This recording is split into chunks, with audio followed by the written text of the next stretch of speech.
Hej, jeg prøver lige at gennemgå opgaven en gang, så lad os komme i gang.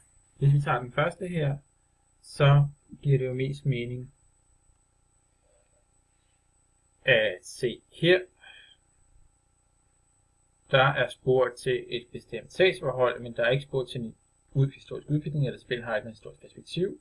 Til gengæld er der en total, eller der er en række eller en kolonne, som vi kan bruge som total. Den række eller kolonne er nemlig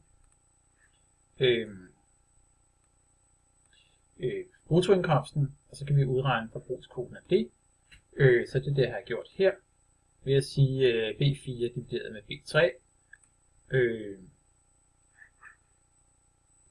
og C4 divideret med C3, så har vi en forbrugskvote på 0,5, på 0,4. Man kan eventuelt gange med 100 for at få det i procent, hvis man vil. Og det vi kan se er jo selvfølgelig, at studerende har en langt højere forbrugskvote.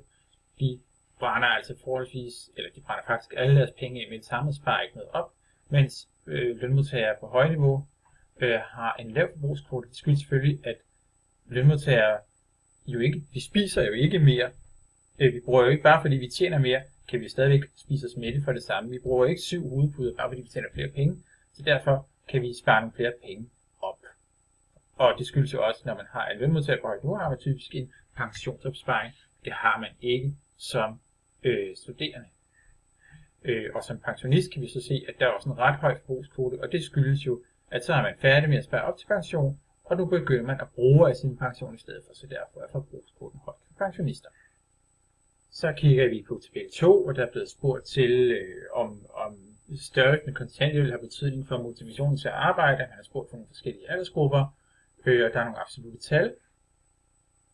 Og vi kan se, at der er tale om en krydstabel, fordi vi kan se både en tværgående overskrift både på rækkerne her og på kolonnerne her. Nemlig heroppe holdning til kontanthjælpens betydning for motivation til at arbejde, og her alder. Og så kigger vi i vores pildiagram. Okay, krydstabel, værdier er angivet i absolutte tal. Og vi undersøger, at der er angivet række og kolonnetotal. Det var der ikke, men det har jeg så regnet ud herhen af ved hjælp af autosum, det her sumtegn heroppe. Og vi kan lige foretage den gang. Sådan. Formlen er jo så, at vi stiller os her i den her celle, og her skal vi så have B2 rækketotal divideret med, altså den enkelte celle divideret med rækketotalen. Vi regner på rækker, fordi vi er interesseret i at finde ud af, om der er forskel på de forskellige aldersgrupper. Derfor er det på rækkerne, vi laver totalen. Og vi siger altså så B2 divideret med E2. Husk at sætte dollartegn foran e'et, fordi så viser vi hele tiden tilbage over til den der, selvom vi går videre til den der, og altså spiller hele tiden bold op imod i-kolonnen ved at sætte dollartegn foran e'et. Det har vi tastet her i formlen, og så kan vi gå ned, og cursoren bliver til et lille kors, vi kan trække ned, sådan, og vi kan trække hen her, og der er også blevet trykket på procenttegnet heroppe.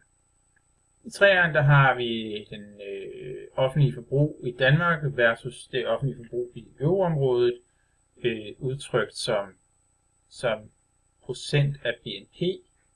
Så det vil sige, der er allerede udregnet en procentsats. Det er ganske vist et relativt tal, fordi det er en procentsats, men alligevel så kan vi sige, at der er blevet spurgt til, hvad der bliver sige som bestemt udvikling, og vi laver en indeksberegning aktuelt over divideret med basisår gange med 100.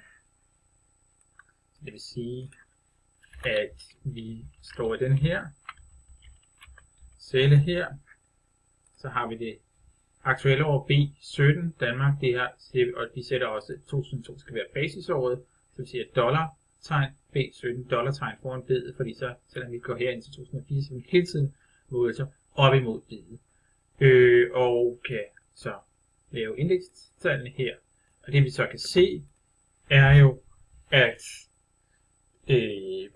det offentliges andel af udgifter det har en højere stigningstakt i Danmark i forhold til euroområdet, når vi kommer hen omkring finanskrisen.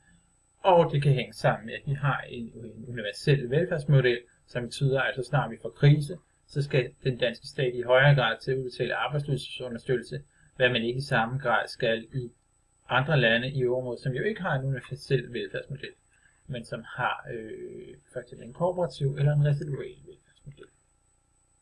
Så har vi opgave 4, som jo siger, at det viser, hvor mange beskæftigede ansatte der er i den offentlige sektor i forhold til antallet beskæftigede i alt. Så kan vi bruge vores pildiagram. Se, der er tale om absolutte tal, fordi det er et antal, det er personer. Og så er der spurgt til en udvikling. Og ja, er der beregnet total? Nej, det er der på sådan set ikke. Men der er faktisk en række, som kan bruges som total. For den række, der kan bruges som total, er jo den her antal beskæftigede i alt. Og så kan vi beregne procentvis andel, og så får vi en bestemt ratio, altså en bestemt del af en helhed over tid. For eksempel forsvarsandel af de samlede offentlige udgifter eller forbrugsandel af bruttoindkomsten. Vi får sådan en ratio over tid, som vi så kan konvertere på. Øjeblik. Så vi siger simpelthen B2 divideret med B3, og når det er en ratio, så kan I godt lide, at der ikke nødvendigvis er procenttegn på, men det er bare et decimaltal. Så vi har sådan en offentlig ansatte kvote, det er jo det, som enheden bliver. Og vi kan trække hen og se, at den offentlige ansatte kvote, den stiger lidt efter finanskrisen, og det kan hænge sammen med, at under en finanskrise, så er det som regel ikke den offentlige sektor, der fyrer først, men den private sektor, der fyrer først. Til gengæld, så vil den offentlige sektor i en krisetid, især i en universel velfærdsmodel, nogle gange få behov for at ansætte flere, fordi mange af dem, der bliver fyret, de skal nu til at tage uddannelse, i stedet for, at der skal måske ansættes nogle flere undervisere. Og, men også, det kan også være det simple forhold, at når der er mange, der bliver fyret i den private sektor, og der er færre, der bliver fyret i den offentlige sektor, jamen så stiger, så kan man sige, at selvom der ikke er flere, der bliver ansat, så ændres forholdet alligevel, fordi mange af dem, der før var beskæftiget i den private, pludselig er arbejdsløse. Så har vi den næste her. Det kunne være, at vi kigger i pildiagram en gang. Der er tale om en anden tabel. Det er ikke rigtig en krydstabel. Det er en tabel med en tidsserie, nogle årstal, værdierne er angivet absolutte tal. Og der er vanskeligt sammenlignelige enheder. Det kan vi vist roligt tale om her. Fordi det kan være vanskeligt at sammenligne ejendomssalg med fuldtidsledige med offentlig gæld. Det er meget forskellige enheder. Derfor så laver vi en indeksberegning, aktuelt over divideret med basisår gange med 100, og vi husker dollar foran sætte bogstav, hvis den historiske udgå foregår i kolonner, og dollar foran sætte tal, hvis den historiske udvikling foregår i rækker. Og her foregår den historiske udvikling jo i kolonner, så det vil sige, at vi skal lave en dollartegn foran bogstavet heroppe. Det er altså gjort her i den her formel. Vi kan se formlen her. Sådan. Altså B2 divideret med B2 gange 100. Aktuelt år divideret med basisår. Basisår er jo 2007 gange 100. Og så kan vi regne det ud her, trække det ned. Og sådan. Og så trække den hen. Sådan. Yes. Sidste opgave. Vi kan se, der taler om en krydstabel, fordi man kan sætte en tværgående overskrift både på kolonner og på rækker. Her kan vi sige køn, og heroppe kan vi sige holdning til et eller andet. Jeg kan ikke huske, hvad det er. Det er vist noget med, at man både kan få skattelettelser i velfærdsforbedringer på en gang. Okay, det er en krydstabel, og værdierne er angivet absolutte tal. Og så undersøger vi, om der er angivet række eller kolonnetotal. Det var der ikke oprindeligt, men det kan vi jo så gøre.